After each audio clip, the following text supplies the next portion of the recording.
जी, पूर्व कई दिनों से परम श्रद्धेय भाई जी के पद पर चर्चा कर रही थी। भाई जी हनुमान प्रसाद जी पोद्दार के पद पर चर्चा कर रही थी। बस वो एक ही पद में उन्होंने प्रेम की चरम सीमा का वर्णन कर दिया। तो जब कभी भी उसको प्रारंभ करती हूँ तो 2-4 पंक्तियों पर ही चर्चा हो पाती है, फिर शुरू करती हूँ तो फिर पुनः उसी पर आ जाते हैं। तो आज हम इसको संक्षेप में करते हुए संपूर्ण करने का प्रयास करेंगे। पहले मैं इस पद के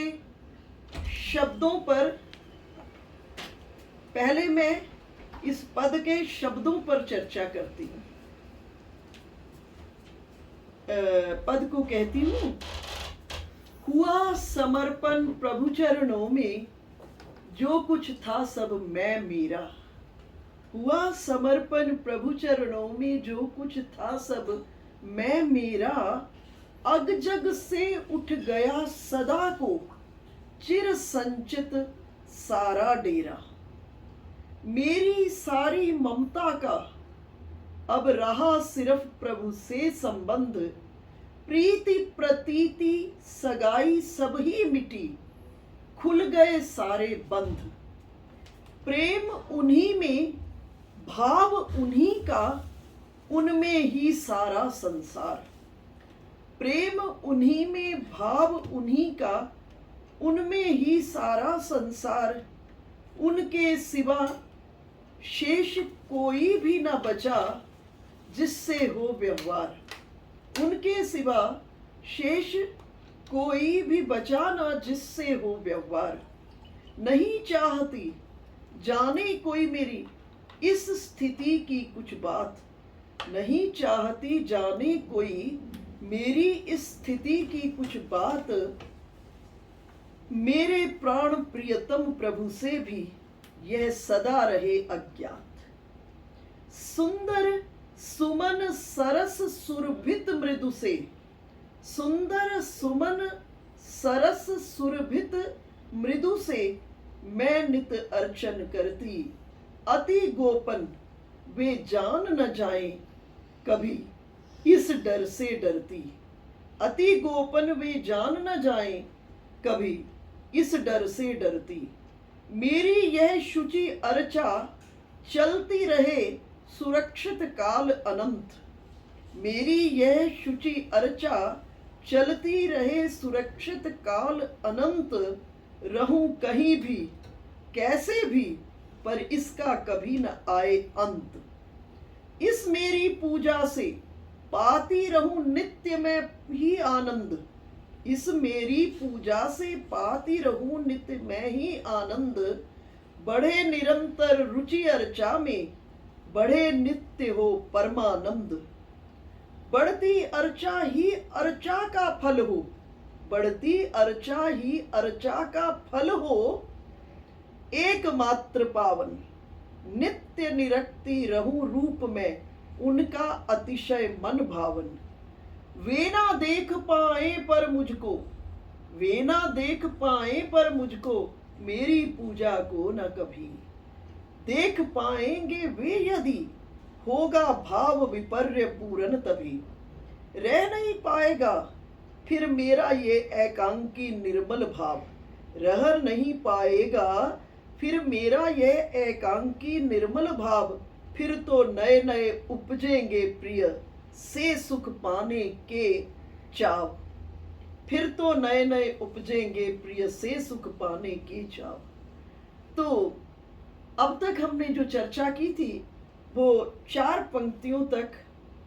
हुआ समर्पण प्रभु चरणों में, जो कुछ था सब मैं मेरा।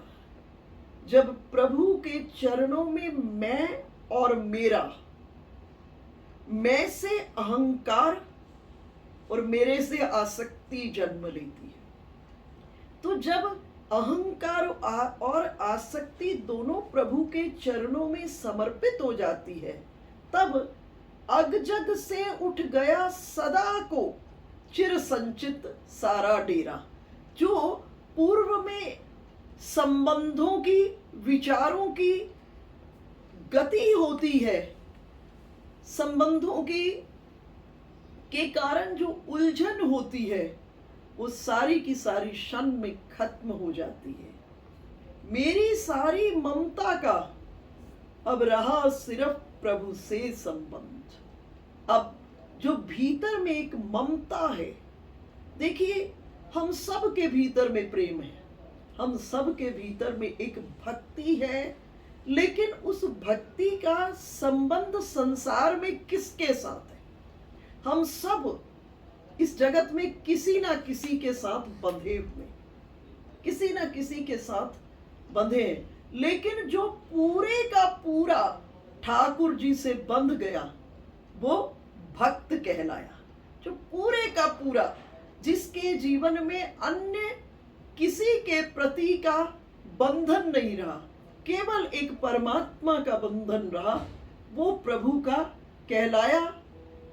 भगवान के दो प्रकार के भक्तों की चर्चा आई है। एक कहते हैं कि मैं प्रभु का हूं, और दूसरे भक्त कहते हैं प्रभु मेरे हैं। दोनों में अंतर है। एक कहता है मैं प्रभु का हूं, और दूसरा कहता है प्रभु मेरे हैं। जो कहता है मैं प्रभु का हूं, ये विश्वासी भक्त होता है। इसे प्रभु का पर विश्वास है, और प्रभु जैसे रखते हैं उसमें ही उसे आनंद होता है। उसे प्रभु की हर स्थिति के भीतर में अपना कल्याण अनुभव होता है, क्योंकि उसे प्रभु पर पूरा विश्वास है। देखो, विश्वास का कदापि ये अर्थ मत लीजिएगा। कई लोग कहते हैं इसको कि हमें भगवान पर बड़ा विश्वास था, पर ऐसा हो गया हमारे साथ। नहीं, विश्वास का कदापि ये अर्थ मत लीजिएगा कि हम जैसा चाहते हैं प्रभु वैसा कर देंगे। हम तो न जाने क्या क्या चाह लेंगे, हमें अभी अपने कल्याण का ज्ञान ही नहीं है ठीक।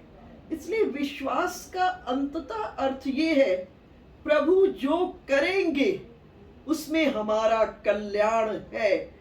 इस बात में हमारी गहरी निष्ठा, बहुत गहरी निष्ठा, प्रभु जो करेंगे, जैसे रखेंगे, उसमें हमारा अंततः कल्याण है। तो ये एक भक्त है जो कहते हैं मैं प्रभु का हूं। और दूसरा भक्त कौन है? दूसरा भक्त है जो कहता है प्रभु मेरे हैं। ये प्रेमी भक्त हैं, और ये ऐसे भक्त हैं जो भगवान पर भी अपना हुक्म चला सकते हैं। आप कथा से परिचित हैं। छोटी छोटी गोपियां ठाकुर जी को माखन का लोभ देकर के ताही अहीर की छोहरियां छचिया भर छाछ पे नाच नचावे। त्रिभुवन सुंदर शेष महेश गणेश सुरेश ही जाहि निरंतर ध्यावे। जिस पर जिन्हें शेष महेश गणेश सुरेश निरंतर ध्यान करते हैं, उन त्रिभुवन के ठाकुर को छोटी छोटी गोपियां माखन का लोभ देकर के नचा देती है। एक बड़ा सुंदर ब्रज के भीतर में कथा आती है। एक गोपी सुंदर माखन को अभी अभी तैयार की है, इतने में बाल रूप में श्याम सुंदर आ गए। श्याम सुंदर को जैसे ही देखा, गोपी को श्याम सुंदर ने देखा, गोपी से पूछा, गोपी मेरे खाने के लिए माखन है? गोपी ने कहा, हाँ लाल जी, अभी तो मैंने मीठा मीठा माखन बनाया। तो कृष्णचंद्र ने कहा, मुझे माखन दो ना। भगवान ने, गोपी ने कहा, मैं माखन दूंगी, लेकिन ऐसा करो, आज मेरे घर में कोई काम करने वाला नहीं है, तो थोड़ा सा मुझे काम में सहयोग कर दो, फिर मैं तुम्हें मीठे मीठे माखन के लोने खिलाऊंगी। तो भगवान ने कहा, काम क्या है? गोपी ने कहा, गोबर बहुत पड़ा है, और इस गोबर की तगाड़ी को उठाने के लिए मुझे सहयोग करना। भगवान ने कहा, मैं तुम्हारा नौकर लगाऊं जो तुम्हारे गोबर की तगाड़ी उठाने में मदद करूंगा? गोपी ने कहा, लाल जी, मैं बदले में मीठे मीठे माखन के लोने दूंगी, तो जितनी तगाड़ी उठाने में सहयोग करोगे उतने मैं माखन के लोने दूंगी। और कृष्णचंद्र कहे, गोपी तू तो बड़ी चालाक है, मैंने कितनी तगाड़ी उठाई इसका पता कैसे चलेगा? गोपी ने कहा, आप मुझे एक एक तगाड़ी उठाने में मदद करोगे तो मैं एक गोबर की बिंदी लगा दूंगी और बाद में दर्पण ले आऊंगी, फिर गिन लेंगे और गिनकर उतने माखन के लोने खिलाऊंगे। त्रिभुवन के ठाकुर जिनकी भ्रिकुटी विलास से पूरी की पूरी सृष्टि के भीतर में प्रलय हो जाती है, आज गोपी की इस बात को सुनकर के भाव विभ्वल होकर के और क्या किए, गोपी अब माखन गोपी उठाने में सहयोग करने लगे। कृष्णचंद्र एक तगाड़ी को उठाने में मदद करते, उठवाने में मदद करते तो एक बिंदी गोपी लगा देती। इधर गोपी डालने जाती तो श्याम सुंदर दो बिंदी स्वयं लगा देते और ये क्रम चलता रहा और बाल कृष्ण का पूरा मुख गोबर की नन्ही नन्ही बिंदियों से, लेकिन ये गोबर की जो बिंदियां थी कृष्णचंद्र के मुख चंद्र से स्पर्श करके मणियों की तरह शोभायमान और देदीप्यमान हो रही थी और इस दृश्य को विमानों पर बने हुए देवता देख रहे थे। अब जब सब काम हो गया, सारा गोबर उठ गया, गोपी दर्पण ले आई और कृष्णचंद्र को माखन लोने दे रही है। जब ले रही है तो थोड़ा थोड़ा माखन दे रही है गोपी। जब थोड़ा थोड़ा गोपी माखन दे रही है और कृष्णचंद्र गोपी की इस चाल से मचल रहे हैं और इस दृश्य को देखकर ऐसे लग रहा है कि गोपी तो यहाँ परमेश्वर हो गई है और कृष्ण केवल ईश्वर रह गए हैं। अर्थात वो भक्त जो कहते हैं कि प्रभु मेरे हैं, ये वो भक्त हैं जो बहुत प्रेम करते हैं और प्रेम करते हुए वो उस प्रेम के आधिक्य में त्रिभुवन सुंदर पर भी हुक्म चला देते हैं। तो कह रहे हैं कि मेरी सारी ममता का अब रह गया सिर्फ प्रभु से संबंध। अब सारी की सारी ममता का संबंध किससे हुआ? क्योंकि जगत से संबंध टूटा। एक बार बुल्ले शाह जी खेत में काम कर रहे थे और एक व्यक्ति उनके पास आया और बुल्ले शाह जी से कहा कि परमात्मा को कैसे पाया जाता है? बड़े सरल संत, उस समय के महात्माओं को ज्यादा बोलना नहीं पड़ता था, बड़े सरल महात्मा, और खेत में प्याज लगा रहे थे और प्याज लगाते ही लगाते उन्होंने जवाब दे दिया, कहा बुलिया रब दा की पाना, इथों पुटिया तो उथे लाना। तो जो प्रश्न करता था उसने जवाब प्रश्न कर दिया बुल्ले शाह जी से, बोले ये काम तो बड़ा कठिन है, पहले मैं इधर से उखाड़ूं और फिर दूसरी जगह लगाऊं। बुल्ले शाह जी ने कहा तुझे दो काम नहीं करने पड़ेंगे, इधर से उखड़ जाएगा तो उधर अपने आप लग जाएगा, और इधर ठाकुर जी में लग गया तो उधर से अपने आप उखड़ जाएगा। इन दोनों में से एक ही काम तुझे करना है, या तो उधर से उखाड़ दे, जब उधर से उखड़ेगा तो इधर अपने आप लग जाएगा, और या इधर लग जाएगा तो उधर से उखड़ जाएगा। और इस कली काल के भीतर में इस जगत से उखाड़ना बड़ा कठिन है, इस लेकिन प्रभु में लगना बहुत सरल है। क्योंकि मेरा एक व्यक्तिगत अनुभव है, संसार को आप प्राण भी, अंतिम स्थिति है प्राण देना, प्राण भी दे दोगे, अपने चमड़े का जूता भी बना के पहना दोगे, तो ये संसार आप पर प्रसन्न नहीं होने वाला।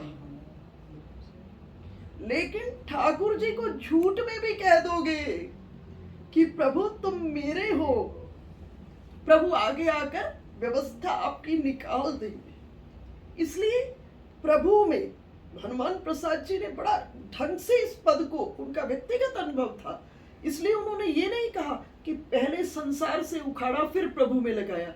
उन्होंने एक सीधा कहा, हुआ समर्पण प्रभु चरणों में।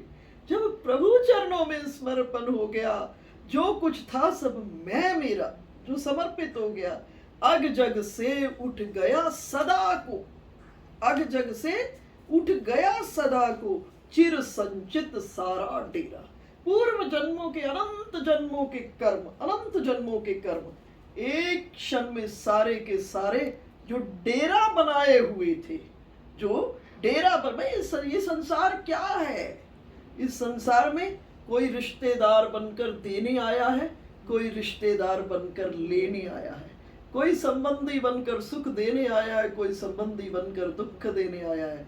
लेकिन जब प्रभु के चरणों में पूर्ण समर्पण हो जाएगा तो पूर्व का जो बंधनों का डेरा लगा हुआ है, गीता में से कृष्णचंद्र कह रहे हैं, ज्ञानाग्नि दग्ध कर्माणम तमाहु पंडिता बुधा।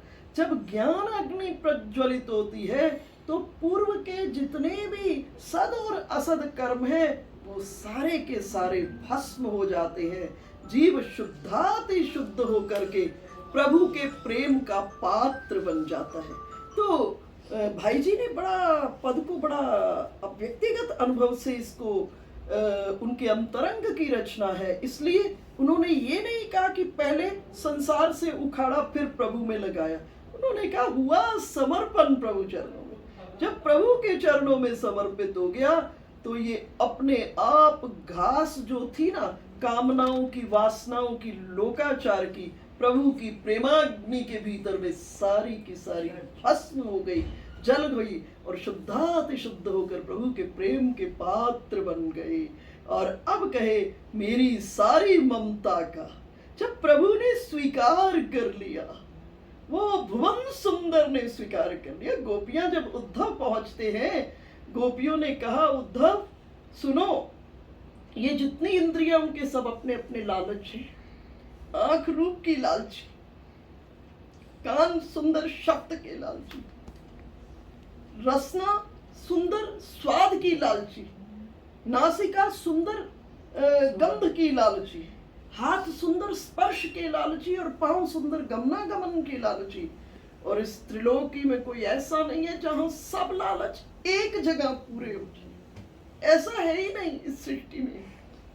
जहां रूप है वहां धन पर माइनस लगा है, जहां रूप और धन दोनों है वहां विद्या पर माइनस लगा है, जहां रूप धन विद्या तीनों है वहां स्वभाव पर माइनस लगा है, जहां रूप धन विद्या स्वभाव भी है वहां भी किसी आंतरिक किसी विकार का अभाव, कोई विकार है जीवन में।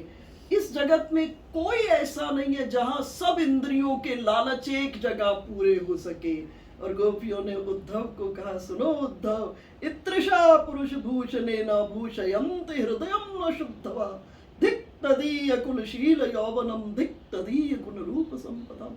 ऐसे पुरुष भूषण कृष्ण को छोड़ करके जिसकी बुद्धि संसार में किसी पर मचली, उसने इस मनुष्य जीवन का सिर्फ बोझा ढोया है।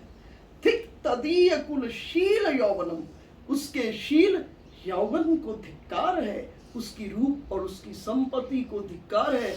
जिसने इस मनुष्य देह को प्राप्त करके श्याम सुंदर की प्रेयसी होने का सौभाग्य नहीं प्राप्त किया।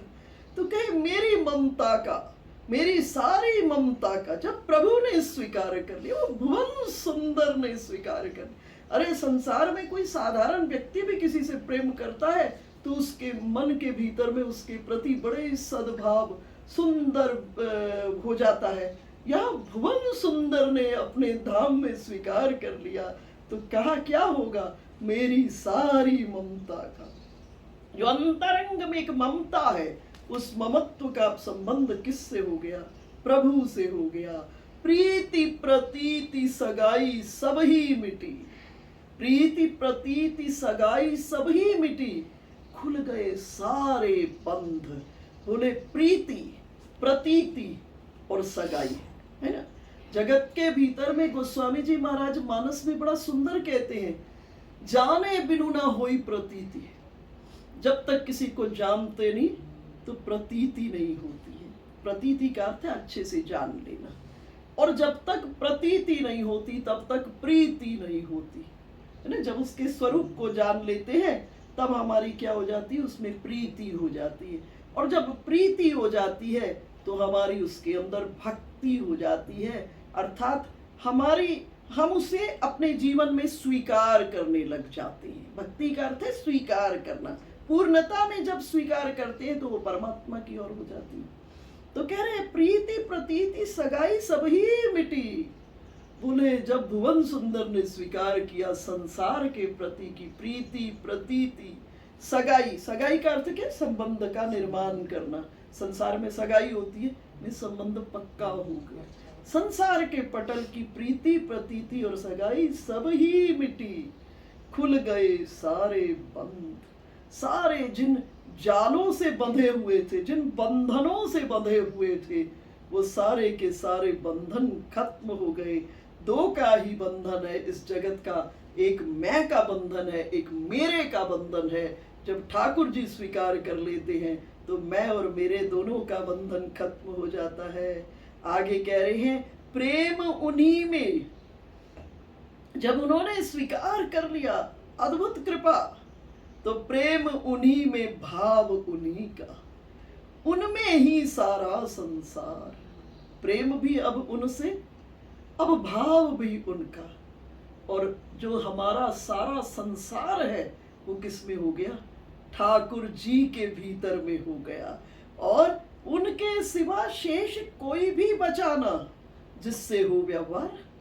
जिस समय उद्धव पहुंचे गोपियों के पास, उद्धव जी भगवान श्याम सुंदर का संदेश लेकर जा रहे थे। इसके पीछे की बड़ी सुंदर बात, श्याम सुंदर जब मथुरा पहुंच गए तो जाकर के प्रातः काल ही छत पर बैठ जाते, आंखों से अविरल अश्रुधार। उद्धव ज्ञान देने का प्रयास करते। भगवान कहते उद्धव तुम बड़े ज्ञानी हो, एक काम करो ना, ऐसा करो तुम जाओ वृंदावन, तुम ज्ञान का उपदेश दे करके ना उनको मेरे प्रेम से मुक्त करो, क्योंकि वो मुझसे प्रेम करते हैं, इसलिए मेरे अंतर का भाव उनकी ओर खींचता है। वो मुझसे प्रेम करते हैं इसलिए मेरा मन उनकी ओर खींचता है। तुम मेरे मित्र हो, तुम मेरे सुहृद हो, तुम मेरा काम कर सकते हो। जाओ उद्धव, उनको निराकार एको ब्रह्म का उपदेश दो और उनकी वृत्ति को मुझ कृष्ण ब्रह्म से, मुझ कृष्ण प्रिय से अलग करके एक ब्रह्म के भीतर में अवस्थित करो। और जब उद्धव जी पहुंचते हैं गोपियों के पास, गोधूली बेला में उद्धव जी पहुंचते हैं, गोधूली बेला, और उद्धव जी को गोधूली बेला में गायों के खुरों से पृथ्वी पर पदसंघान होने से जो धूल उड़ रही थी, कुछ दिख नहीं रहा था उद्धव जी को।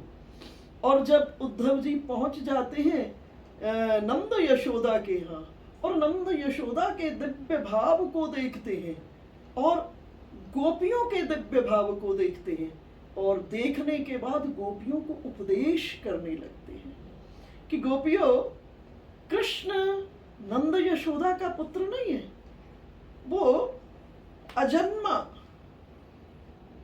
परब्रह्म परमात्मा है कृष्ण, और कनकन में विराजमान है कृष्ण। खूब कृष्णचंद्र एको ब्रह्म की उन्होंने महिमा की, और गोपियां सुनती रही।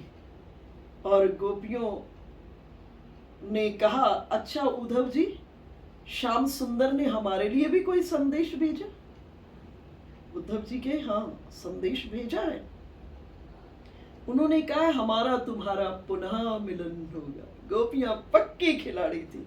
गोपियों ने कहा उद्धव जी, अभी तो आपने कहा कि कृष्ण कनकन में विराजने वाले चेतन परब्रह्म परमात्मा है। अगर कनकन में विराजने वाले चेतन परब्रह्म परमात्मा कृष्ण है, फिर पुनः मिलन की कौन सी बात है? और वो तो हमारे आत्मा के भीतर में, हमारे रोम रोम में विराजमान है, अगर उनका ये स्वरूप है। और सुनो उद्धव, जरा नेत्र बंद करो। उद्धव ने नेत्र बंद किए और गोपियां कृष्ण चिंतन करते करते अपना स्वरूपानुसंधान कर दी। और अब कहीं नेत्र खोलो। नेत्र खोले तो उद्धव जी ने देखा एक भी गोपी नहीं, जितने थे उतने कृष्ण रूप प्रकट हो गए। और उद्धव जी ने को गोपियों ने कहा, सुनो उद्धव जी, श्याम मन श्याम तन श्याम ही हमारो धन, ऊधो हमें आठो याम श्याम ही सो काम है। श्याम हिये श्याम जिये श्याम बिनु नाही तिये, आंधे की सी लाकड़ी आधार श्याम नाम है। ऊधो तुम भये बोरे पाती लेके आए दौड़े, जोग कहाँ राखू यहाँ रोम रोम श्याम है। इसलिए कह रहे हैं उनके सिवा शेष कोई भी बचाना, जिससे हो व्यापार। प्रेम उन्हीं में भाव उन्हीं का, उन्हीं में है सारा संसार। उनके सिवा शेष कोई भी बचाना, जिससे हो व्यापार। अर्थात समस्त चित्त की वृत्तियां, उनका संबंध किससे हो गया? गोपियों का, श्री कृष्ण से। गोपी का छोटा बेटा जब रोने लगता तो गोपी क्या कह करके उससे प्यार करती? कहती, मेरे पुत्र चुप हो जाओ, अभी मोर मकुटी आएगा, मैं आज से उसे तेरा सखा बना दूंगी। घर में झाड़ू बुहारू ला कर रही है गोपी, और झाड़ू बुहारू करते हुए अंतर की वृत्ति दर्शन कर रही है श्याम सुंदर का, और मन ही मन चिंतन कर रही है, मेरे इस सजे सवरे घर को कृष्ण देखेंगे तो कितने प्रसन्न होंगे। अर्थात जीवन में जितनी वृत्तियां, उनका संबंध किससे कर दिया? श्याम सुंदर से कर दिया। अब अन्यत्र कोई बचा ही नहीं। और क्या कह रही हैं? नहीं चाहती जाने कोई मेरी, नहीं चाहती जाने कोई मेरी इस स्थिति की कुछ बात। इसलिए गोपियों का, गोपी शब्द का एक अर्थ है गोपनशीला। गोपनशीला का अर्थ है वो अपने भाव को गुप्त रखी। वो तो जब अक्रूर आ गए, अक्रूर जी लेने आए कृष्णचंद्र को, तो पहली बार गोपियों का भाव ब्रजवासियों के सामने में प्रकट हुआ, पहली बार। नहीं तो गोपियों ने अपने भाव को हृदय के भीतर में छुपाया हुआ था। गोपियां जानती थी श्री कृष्ण कौन है। जब कृष्णचंद्र का प्रादुर्भाव हुआ और एक गोपी दूसरी गोपी से मिली, तो उस गोपी ने ये नहीं कहा कि मैं नंद यशोदा के बेटे का दर्शन करके आ रही हूँ, मैं नंद यशोदा के पुत्र को दर्शन करके आ रही हूँ, ये नहीं बोली। एक गोपी ने दूसरी गोपी को क्या कहा जो लौट रही थी नंद यशोदा के यहाँ से? उसने कहा, श्रुनु सखी, मेरी सखी सुन, शुनु सखी कौतुक एक मया दृष्टुम। आज मैंने एक कौतुक देखा, एक आश्चर्य देखा, एक चमत्कार देखा। नंद निकेतांगने नित्य वेदांत सिद्धांत नृत्यति। नंद के आंगन में वेद का ब्रह्म ताता थैया थैया करके नाच रहा था। तो गोपियों के पास जब उद्धव जी पहुंचे, तो गोपियों ने, उद्धव जी ने गोपियों को ज्ञान दिया।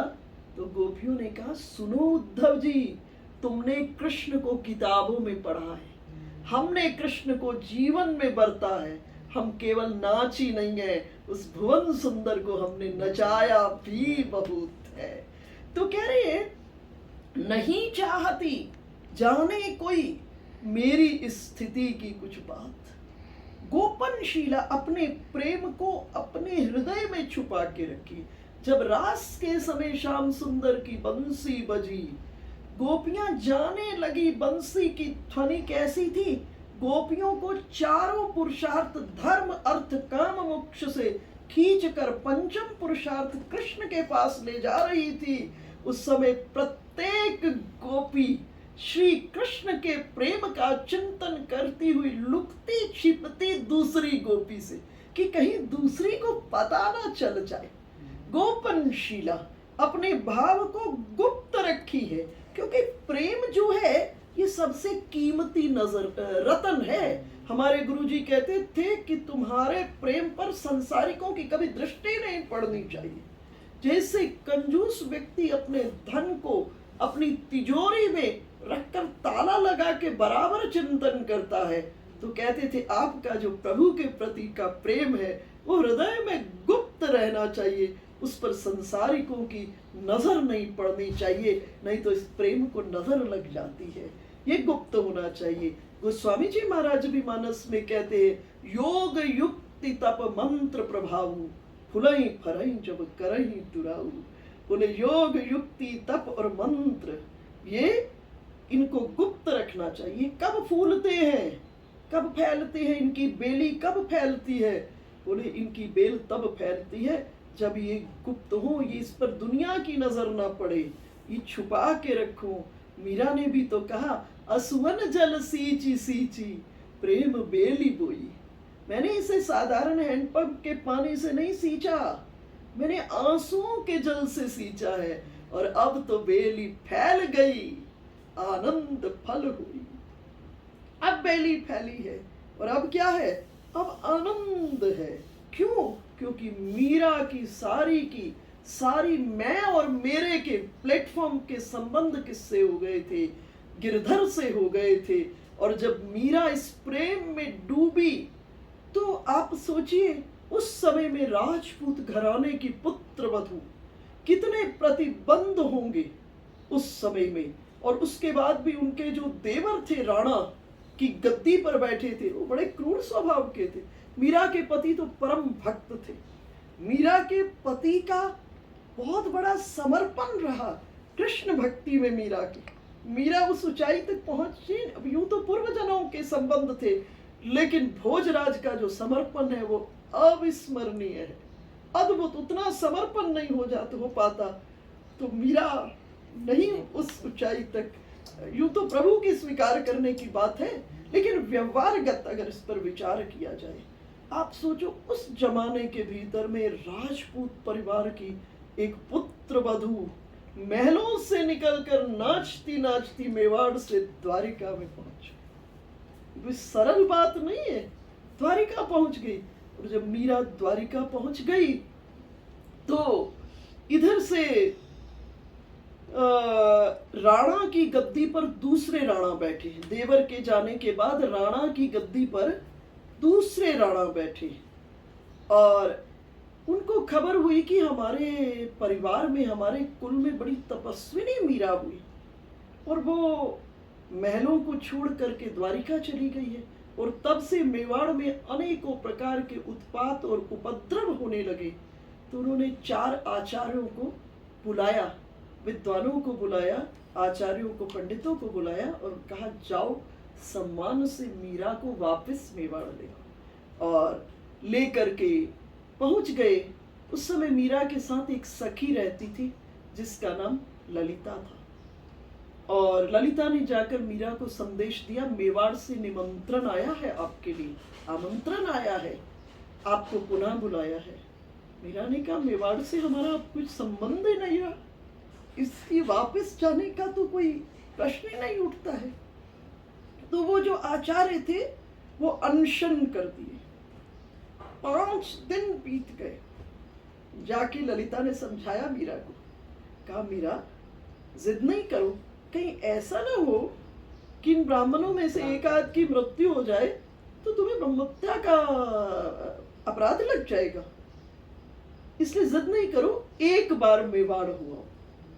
और इस जगह मीरा बोली, अच्छा तुम गिरधर से पूछ लेती। उस समय मीरा, सायंकाल का समय था, मीरा द्वारिकाधीश के पास जाती है।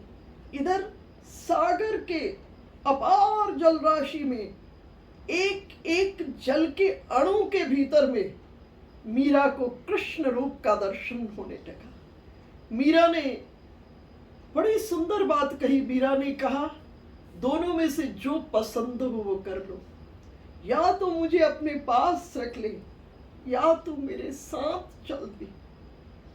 तू है मोहित बेकरां, तू है मोहित बेकरां, मैं हूं जरा सी आबजू, या मुझे हम किनारे कर या मुझे बेकिनार कर, या तो मुझे अपने में समा और या मेरे साथ चल। और कहते हैं उस समय में आरती हो रही थी और मीरा दौड़ी हुई मंदिर में। ये सत्य बात है, इतिहास इसका वर्णन करता है। मीरा दौड़ी हुई मंदिर में गई और एक घंट शंख बज रहे थे और उस घंट शंख में सबके नेत्र बंद हो गए। पुजारियों ने मीरा को भीतर जाते हुए देखा, लेकिन किसी ने मीरा को बाहर आते हुए नहीं देखा।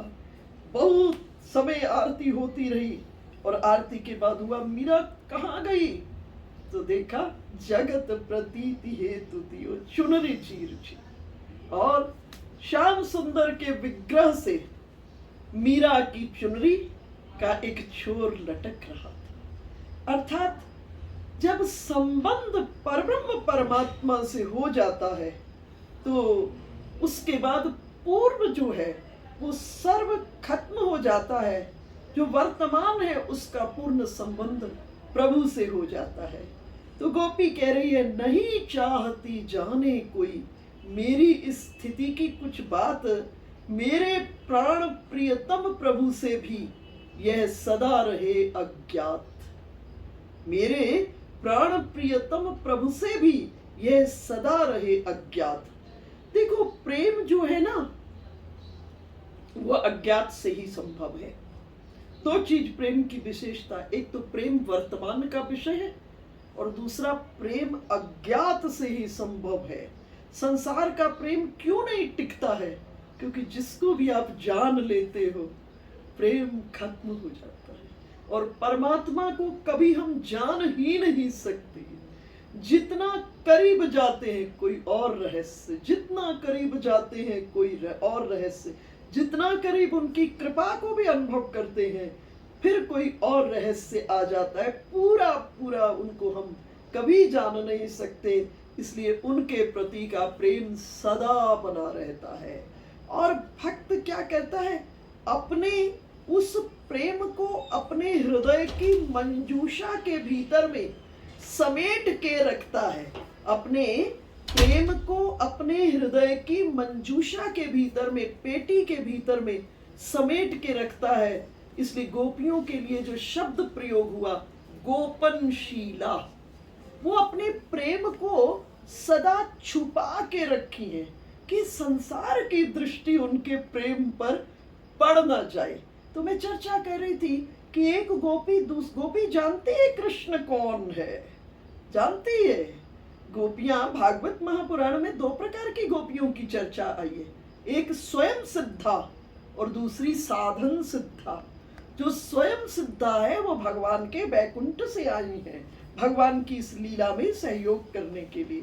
लेकिन जो साधन सिद्धा है उसके 5 भेद आगे शास्त्रों ने कहे हैं, और 5 भेद में क्या है, ऋषि रूपी गोपिका, श्रुति रूपी गोपिका, ऋषि रूपी गोपिका, संकीर्ण गोपिका, अन्य पूर्व गोपिका और अनन्य पूर्व गोपिका। अब श्रुति रूपी गोपिका कौन है, तो बोल रहे हैं ये वेद के उपासना कांड के मंत्र दृष्टा ऋषि हैं।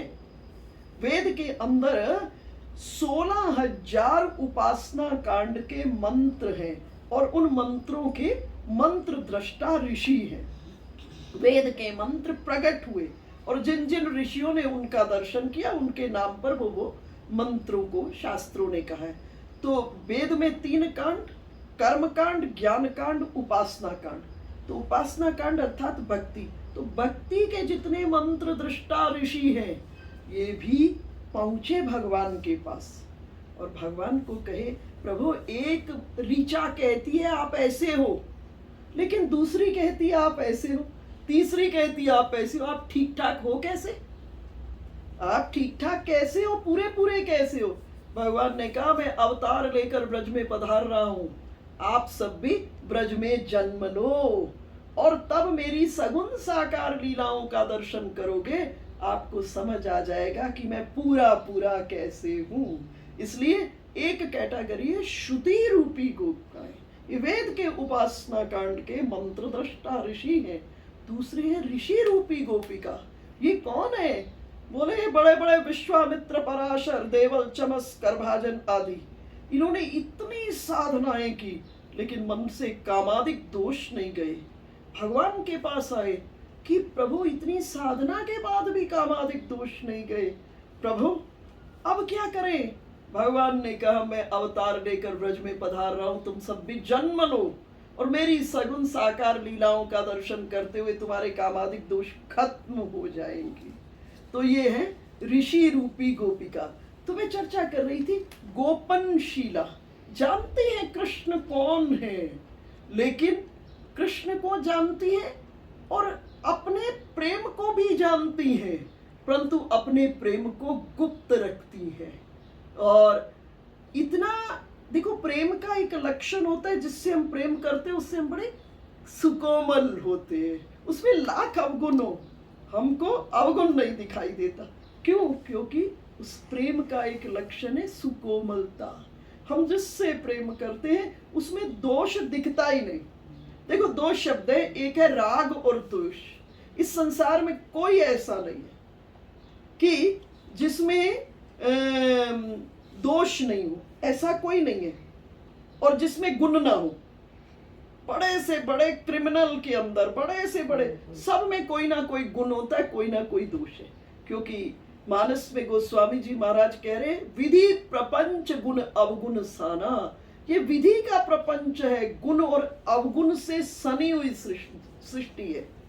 परंतु जिससे हमारा प्रेम होता है ना, उसके दोषों पर पर्दा पड़ जाता है, हमको उसमें गुण ही गुण दिखते हैं।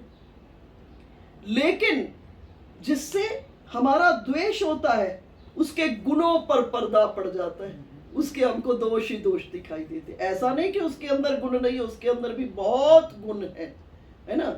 और जिससे हमारा राग है, प्रेम है, ऐसा नहीं कि उसके अंदर कोई दोष नहीं है, उसमें भी बहुत दोष है, लेकिन हमारा राग होने के कारण उसके दोषों पर पर्दा पड़ जाता है।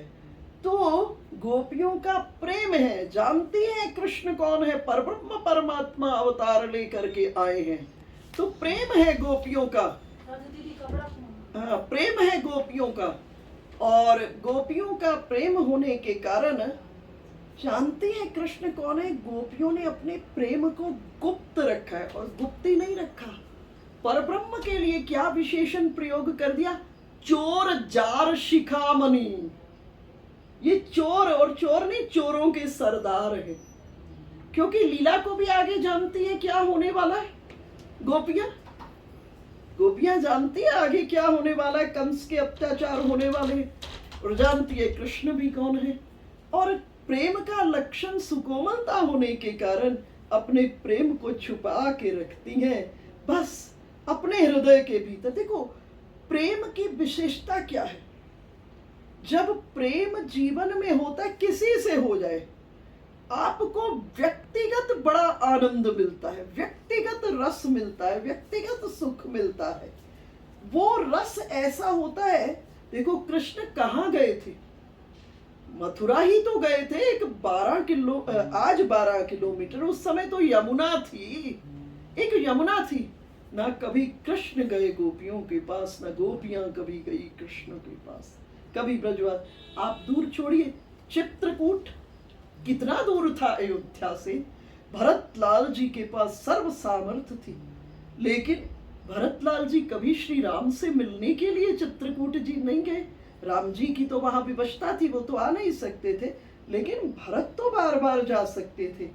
लेकिन भरतलाल जी नहीं गए। क्यों नहीं गए भरतलाल जी, आप सोचिए। इसलिए कि प्रभु की आज्ञा का उल्लंघन करना भरतलाल जी के बस में नहीं था। भाई, साधारण भ्रमर कमल के अंदर रात होने से पहले उड़ जाए तो उड़ जाए, अगर रात होने से पहले नहीं उड़ा और बंद हो गया, वो भौरा जो सूखी लकड़ी में छेद कर सकता है, इतना विवश हो जाता है उस गंध से कि उसके एक कोमल पत्ते को स्पर्श नहीं कर पाता है, छेद नहीं कर पाता। पूरी रात बंधा हुआ मृत्यु स्वीकार है, लेकिन उसको छोड़ करके बाहर नहीं उड़ पाता। और भरतलाल जी भी जब श्री राम अवध गए, जब श्री राम अवध को छोड़ कर गए, तो अवध में 14 बरस की रात हो गई, और भरतलाल जी का मन श्री राम के चरण कमलों के भीतर में है, और श्री राम के चरण कमलों के बंदी भरत जी प्रभु की आज्ञा का उल्लंघन नहीं कर पाए। इसी तरह से गोपियों को भी प्रभु कह गए थे हमारा तुम्हारा मिलन होगा। बस ये जो प्रभु का बात थी कि हमारी तुम्हारी मिलन होगा, गोपियां प्रभु के इसी वाक्य पर, प्रभु की इसी सांत्वना का प्रतीक्षा करते हुए और गोपियों के भाव से रोज एक कृष्ण सामने में खड़े हो जाते। जब कृष्ण वहां थे तो एक कृष्ण थे, लेकिन जब कृष्ण चले गए तो जितनी गोपियां उतने कृष्ण हो गए। अर्थात गोपियों और कृष्ण के भीतर में निरंतर संवाद चल रहा है, अपने ही अंतर के भीतर में बैठे हुए श्री कृष्ण से संवाद चल रहा है। तो यहीं पर भाई जी ने बहुत सुंदर कह दिया, नहीं चाहती जाने कोई मेरी स्थिति की कुछ बात, मेरे इस प्रेम पर संसारिकों की दृष्टि न पड़े। आगे कह दी, मेरे प्राण प्रियतम प्रभु से भी, मेरे प्रियतम ठाकुर से भी यह सदा रहे अज्ञात। प्रभु तक भी ये ना भाव पहुंच पाए, बस मैं प्रेम करती हूँ, मेरी स्थिति का नहीं, मेरे प्रेम रहे, नहीं तो प्रभु को पीड़ा हो जाएगी स्थिति को देख करके। कल परसों में एक किसी YouTube पर सुन रही थी कि एक बाबा भगवान से बहुत प्रेम करते थे और बाबा के पास कुछ था नहीं, पर बड़े भजनानंदी बाबा थे। बस हर वक्त राधे श्याम राधे श्याम राधे श्याम राधे श्याम, बस यही रट लगाए रहते थे। और प्रभु भाव के ग्राही लगाते हुए जल रखना ही भूल गए। पुजारी लोग जल नहीं रखना भूल गए और प्रभु जल के लिए, बाबा उधर राधे श्याम और बाबा की कुटिया में सिर्फ एक जल का मटका है और कुछ अन्यत्र है ही नहीं। पहुंच गए बाबा के पास एक बाल रूप में, नहीं जान रहे बाबा ये कृष्ण हैं, लेकिन वो इतना सुंदर सौंदर्य, नैसर्गिक रूप सौंदर्य ने उनके मन प्राण को बांध लिया कि बाबा बहुत प्यास लग रही है, जल पिलाओ। बाबा ने बड़ा सुंदर जल पिया, आनंदित हो गए कृष्ण। और बाबा के मन में जो रूप माधुरी को देखकर भाव जन्म लिया।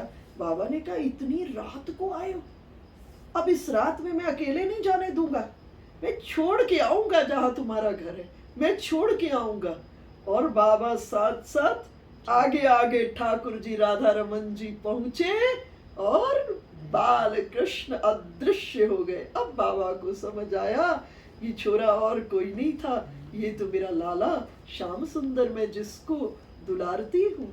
अर्थात प्रभु को पीड़ा का अनुभव हो जाएगा भक्त के, तो प्रभु अपने पास रह ना पाएंगे और प्रभु को दौड़ के भक्त के उस विरह को, उस कष्ट को आना पड़ेगा। ब्रज की एक बड़ी सुंदर कथा, एक बाबा बाबा यहाँ ब्रज के बारे में कहा, बाबा लोग जब ध्यान करते थे ना तो कृष्णचंद्र दर्शन देने आ जाते। तो बाबा लोग जो विशेष उपासना में थे, श्री जी और ठाकुर की युगल रूप की उपासना जिनकी थी, वो लोग बाबा कहते जाओ जाओ ठाकुर जाओ। तो कृष्णचंद्र कहते, बाबा इतनी बड़ी साधना का फल मैं दर्शन देने आया हूँ। बाबा कहे, हम जन्म जन्म तुम्हारा विरह सहेंगे, पर जाओ जल्दी जाओ, प्रिया जी को तुम्हारे बिना कितना कष्ट हो। अर्थात जब प्रेम वास्तविक स्वरूप में आता है तो निज सुख की कामना खत्म हो जाती। इसीलिए तो प्रेम में समर्पण होता है। आदमी को अपने दुख का नहीं ज्ञान होता जब प्रेम हो जाता है। तो यहाँ बड़ा सुंदर कह रहे हैं भाई जी, नहीं चाहती जाने कोई मेरी इस स्थिति की कुछ बात, मेरे प्राण प्रियतम प्रभु से भी यह सदा रहे अज्ञात। अब आगे सुंदर, बड़ी प्यारी, सुंदर सुमन सरस सुरभित मृदु, सुंदर सुमन सरस सुरभित मृदु से मैं नित अर्चन करती, अति गोपन वे जान न जाए कभी इसी डर से डरती। गोपी कह रही है सुंदर सुमन, बोले सुंदर सुमन, सुमन का अर्थ है सुजोड़ मन। सुंदर सुमन, सुंदर से सुंदर जो मेरे पास मन है। मन सुंदर कब बनता है? जब मन में कोई विकार नहीं रहता। क्योंकि जितने विकार है ना, ये आग है, ये और कुछ नहीं है, ये आग है। काम का अर्थ आग, क्रोध का अर्थ आग, लोभ का अर्थ आग, द्वेष का अर्थ आग, अहंकार का अर्थ आग। ये जितने भी विकार हैं कुछ नहीं है, ये सिर्फ आग है। और आग का लक्षण क्या है? आग का लक्षण है जिस जगह रहती है ना, पहले उस स्थान को जलाती है, फिर किसी दूसरी वस्तु को जलाती है। और जिस हृदय में ठाकुर जी को विराजना है वहां आग की गुंजाइश नहीं। अगर आग होगी तो ठाकुर को कितना कष्ट होगा। मैं कभी कभी सोचती हूँ, बस इस भाव के चिंतन से विकार, अगर हम ठाकुर जी से प्रेम करते हैं, संसार में रहते हुए कोई विकार, कोई उत्तेजना कुछ आ भी जाए, तो इस भाव को हम लाए अपने भीतर में कि इस हृदय में तो ठाकुर ने रहना है। अगर विकार रहा तो ये आग है, प्रभु को पीड़ा होगी और तुरंत झटक के इसको बाहर निकाल दे हम अपने अंदर से। तो कह रही है अति गोपन वे जान न जाए कभी इसी डर से डरती। तो बोले मैं अपने सुंदर मन को, सरस सुंदर मन, सुमन सुजोड़ मन, सु कहते सुंदर को और मन मन, ठीक है। सुंदर मन को सरस, सुंदर तो है लेकिन उसको रस से भरपूर करके, और सुरभित, खाली रस से नहीं, उसके भीतर में दिव्य गंध है ना, सुंदर सुगंध से भरकर, मृदु, और सुगंध भी कैसी, बड़ी कोमल सुगंध। एक सुगंध होती बड़ी तीखी, उसके लगते ही पीड़ा हो जाती है आदमी को। कई कई बार ऐसी आप महफिल में जाओ, ऐसी तीखी परफ्यूम लगा के आ जाता है व्यक्ति, वो परफ्यूम बड़ी पीड़ा देती है। बोले नहीं, सुंदर सुमन, सुंदर मन, और वो मन भी रस से ओतप्रोत, और खाली रस से ओतप्रोत नहीं, बोले उसमें दिव्य गंध, और गंध भी कैसी, बड़ी मीठी कोमल गंध। और इन सब भावों के पुष्पों को मैं अपने प्रेमास्पद के चरणों में अर्चना करूं। और जब मैं ये अर्चना करूं तो प्रियतम भी जान ना पाए कि किसने अर्चना की है। बस प्रीतम तो उस रस का, उस गंध का, उस कोमलता का बस आनंद ले, जान ना पाए कि किसने ऐसा किया है। मेरी यह शुचि अर्चा, मेरी जो पवित्र अर्चना है, चलती रहे सुरक्षित काल अनंत। सिर्फ प्राप्त ना हो जाए, प्राप्त करना कठिन नहीं है किसी चीज को, प्राप्त किए हुए को संभालना बड़ा कठिन है।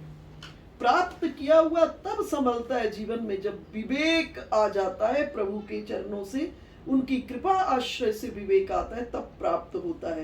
तो कह रहे मेरी यह शुचि अर्चा, मेरी ये जो पवित्र अर्चना है, चलती रहे, अनवरत चलती रहे। ये सुबह शाम का विषय नहीं हो, ये प्राणों से चलती रहे, प्राणों से प्राणों तक चलती रहे, मेरी हर धड़कन में ये चलती रहे, और इसका कभी न आए अंत। ये कभी अंत नहीं हो, ये देह छोड़ने के बाद भी अंत नहीं हो, इसका अंत देह के छोड़ने के बाद भी नहीं हो। और रहूं कहीं भी कैसे भी, रहूं कहीं भी कैसे भी, पर इसका कभी न आए अंत। आपने वो भजन सुना होगा, प्रभु हमें मोर तो बनाना, लेकिन कैसा बनाना, वृंदावन का मोर बनाना, नाच नाच में प्रभु को रझाऊंगी। मुझे मरकट तो बनाना, भक्त को बंदर बनने में भी कोई पीड़ा नहीं, भक्त को मोर बनने में भी कोई पीड़ा नहीं, भक्त को कुछ भी बनने में पीड़ा नहीं, बस संयोग प्रभु का हो, दर्शन प्रभु का, और उससे प्रभु को प्रसन्न करने की वृत्ति। जिस रस स्थिति में, इसको बाली कह रहा है, जय जोनि जन्म कर्म वशतहि राम पद अनुराग हो, है ना। जिस भी योनि के भीतर में मेरा जन्म हो, बस राम जी के चरणों में मेरी प्रीति बनी रहे। इस मेरी पूजा से पाती रहूं नित्य में आनंद। बस ये जो निरंतर मेरे भाव का एक प्रवाह है, जो मेरे अंतर जगत के स्रोत से प्रभु के विराट स्रोत पे जाकर मिलता रहे, प्रभु के चरणों में प्रवाहित होता रहे, और बढ़े निरंतर रुचि अर्चा में, मेरी रुचि निरंतर इस अर्चा में बढ़ती रहे और बढ़े नित्य ही परमानंद, क्योंकि प्रभु के साथ है इसलिए उससे क्या होगा, परमानंद होगा। बढ़ती अर्चा ही अर्चा का फल हो। बोले ये जो अर्चना का फल क्या हो, अर्चना का फल है और अर्चना बढ़े। प्रेम के अंदर दो चीज होती है, एक प्यास और दूसरी तृप्ति। भगवान का दर्शन प्राप्त हुआ, प्यास लगी, प्रभु का दर्शन मिला, तृप्ति हुई। लेकिन ये कैसी तृप्ति है, ये प्यास को बुझाती नहीं है, ये पहले से ज्यादा प्यास को और बढ़ा देती। ये प्यास को बुझाती नहीं। बाकी बिहारी जी का दर्शन होके कभी ऐसा तो नहीं होता ना कि दोबारा ना जाए, फिर मन में होता है और जाए। अपने मंदिर में ठाकुर जी का दर्शन करो, लगता है और जाए। अर्थात ये जो प्यास से तृप्ति होती है, ये तृप्ति भी प्यास का ही रूप है और ये पहले से ज्यादा प्यास को बढ़ा देती है। तो कह रही है बढ़ती अर्चा ही अर्चा का फल हो। ये जो मेरी अर्चना है जो है बढ़ती है, नित्य निरंतर बढ़ रही है, इसका फल क्या हो, और प्यास लगे, और प्यास लगे। किसी सूफी शायर ने इसे बहुत सुंदर कहा, मेरी तशनगी फैज तक तेरे पहुंचे। तशनगी कहते प्यास को, कहे मेरी प्यास इतनी बढ़ा देना, इतनी बढ़ा देना, मैं इतना प्यासा हो जाऊं कि तेरे विराट सागर को पहुंचने के लिए मजबूर हो जाऊं। मेरी प्यास को इतना बढ़ा देना। देखो अभी हम कभी प्यासे रहे नहीं है, हमने तो प्यास पानी चाहा और मिल गया। हमने प्यास को अनुभव नहीं किया है। प्यास को तो वो अनुभव कर पाया होगा जिसने रेगिस्तान के भीतर में, और प्यास लग गई और मीलों रेगिस्तान है, उस समय जो एक एक क्षण उसका गुजरता होगा, वो प्यास का अनुभव कर पाया है। तो कह रहे सूफी ने बहुत सुंदर कहा, मेरी तशनगी फैज तक तेरे पहुंचे। मेरी प्यासा, मुझे इतना प्यासा बनाना, अब आपके चरण कमलों के रस को पीने के लिए मुझे भौरा, और कैसा भौरा, जिस भौरे के उस रस के बिना अभी प्राण निकलने वाले, ऐसा भौरा बनाना। कहा बढ़ा, सूफी ने कहा बढ़ा, प्रभु से प्रार्थना कर रहा है, बढ़ा, इसे और बढ़ा मेरे साकी। प्रभु मेरी प्यास को तू और बढ़ा, और बढ़ा। तो कह रहे हैं बढ़ती अर्चा का ही अर्चा का फल हो एकमात्र पावन, नित्य निरखती रहूं रूप में, नित्य निरखती रहूं रूप में, उनका अतिशय मन भावन। उस रूप को हृदय के सिंहासन पे विराज कर, खुद नीचे बैठकर बस उस रूप का दर्शन करते हुए उनके चरणों में अपने सिर को रख करके परम विश्राम को पाए। वे ना देख पाए पर मुझको, वे ना देख पाए पर मुझको, मेरी पूजा को न कभी देख पाएंगे वे यदि, होगा भाव विपर्य पूर्ण तभी। बोले वो मेरी पूजा को कभी देख ही ना पाए, बस उन्हें लगे कि कोई मतवाला आकर के पूजन कर गया, मुझे ना देख पाए। शबरी रख जाती रात में लकड़ी के ढेर, संतों की कुटिया के बाहर फूल रख जाती, फल रात दिन भर चुनती छुप छुप के, रात को रास्ता बुहारती और रख जाती। सुबह सब अपनी कुटियाओं के बाहर देखते तो सबके मन में एक भाव है कौन, है कौन। और इसी बात से मतंग ऋषि रात्रि में छुप कर देखे, ये आने वाला कौन है, इसको तो देखूं। ये जो इतनी बड़ी सेवा में लगा, उसका पता ही नहीं कहाँ सेवा करके चला गया। और आज जैसे ही शबरी रखने लगी, मतंग प्रतीक्षा में बैठे थे और पकड़ लिए शबरी को। शबरी डर गई कि कहीं मैं भीलनी और ये संत मेरी पूजा ना स्वीकार करें। मतंग ऋषि ने कहा, हम वन में हैं, हमारे यहाँ संसार का कोई नियम कानून नहीं चलता, लेकिन बेटी इस मध्यरात्रि में तुम इस प्रकार से सेवा करती हो, ऐसा करते मैं तुम्हारे अपनी ही कुटी के पास तुम्हारी भी कुटी बना देता हूँ। और मतंग ऋषि ने शबरी की कुटी अपनी ही कुटिया के पास बना दी। और मतंग ऋषि के जब शरीर छोड़ने का समय आया, शबरी को बुलाए और शबरी को कहे, मैं तो इतना भाग्यशाली नहीं हूं कि मुझे राम जी के दर्शन होंगे, लेकिन शबरी तुम बड़ी सौभाग्यशाली हो, राम तेरे घर आएंगे। और जब श्री राघवेंद्र सरकार का अवतार हो गया, सबने आके शबरी को समझाया, कहा शंकर जी दर्शन कराए हैं, काकभुसुंडी जी दर्शन कराए हैं, तुम क्यों नहीं जा रही हो शबरी? शबरी ने कहा मैं नहीं जाऊंगी, क्योंकि मेरे गुरुदेव ने मुझे कहा है आगमिष्यति ते रामा, राम तेरे घर आएंगे। और वो दिन, जिस दिन राम अवध के राज महलों को छोड़कर कहां पहुंच गए, शबरी की कुटिया के भीतर में आ गए। और शबरी धन्य धन्य होगी, भगवान ने सबको धन्य किया होगा, लेकिन जो धन्य शबरी को नवदा भक्ति के उपदेश से किया, वो किसी को ऐसा धन्य नहीं किया। तो इस जगह बाई जी ने बहुत सुंदर किया, कहा कि मेरे इस भाव को कोई देख ना पाए, ये इतना गुप्त रहे, रह नहीं पाएगा। फिर मेरा यह एकांकी निर्मल भाव भी अगर उनको पता चल जाएगा, तो मेरा ये निर्मल भाव, इसको किसी की दृष्टि नहीं पड़नी चाहिए, बस प्रभु के पास भाव ही पहुंचना चाहिए, संसारिकों की नहीं। और प्रभु को जब आमना सामना हो जाएगा, देखो प्रेम का अर्थ होता है पूर्ण समर्पण। प्रेम और मोह में इतना ही अंतर है, एक बाल के बराबर बारीक अंतर है। प्रेम का अर्थ है देना, और काम का अर्थ है, मोह का अर्थ है लेना। जब सर्वस्व को अपने प्रियतम प्रेमास्पद को समर्पित करने का भाव हो, तो उसका अर्थ है प्रेम। जब प्रियतम से, प्रेमास्पद से रस की भी आकांक्षा है, कुछ भी किंचित मात्र भी आकांक्षा है, तो इसका मतलब वो काम हो गया, वो प्रेम नहीं है। भाई जी कह रहे हैं, अगर प्रभु को, ये मेरे सभी के सभी भावों को प्रभु तो जान ही रहे हैं, लेकिन आमने सामने में बैठ करके, तो सर्व सामर्थ ठाकुर को देखकर फिर तो नए नए उपजेंगे प्रिय से सुख पाने के चाव। फिर प्रियतम से, प्रभु से नए नए हृदय के भीतर में सुख पाने के चाव जन्म ले लेंगे। इसलिए प्रभु मुझे क्या देना, मुझे जन्म जन्म का विरह देना। भक्तों ने अगर कुछ मांगा है तो जन्म जन्म का विरह मांगा है, क्योंकि संयोग में तो उपेक्षा हो सकती है, लेकिन विरह के भीतर में उपेक्षा नहीं है।